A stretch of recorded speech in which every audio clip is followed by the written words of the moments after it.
Colossi of Memnon, and the story coming back from deep antiquity. Memnon, even more ancient than Memnon. We are in the 18th dynasty, the Golden Age, the time of Queen Hatshepsut, Thutmose, Ahmose, all the great names coming in the same era. The height, the pinnacle, the meridian of the 18th dynasty. Amenhotep, the sun god Amun-Hetep, is appeased, is pleased. Why is he pleased? Egypt has reached the highest imperial moment.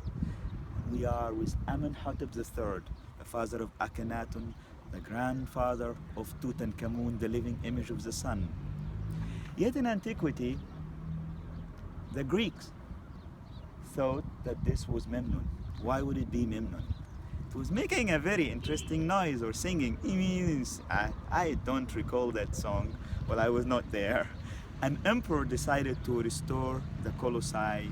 In doing so, he silenced the Colossi forever.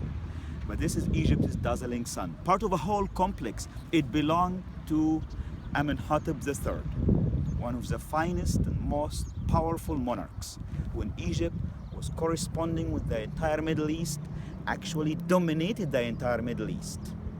That is Amenhotep III. Remember the third time's that charm? And this man has the longest arm. Powerful.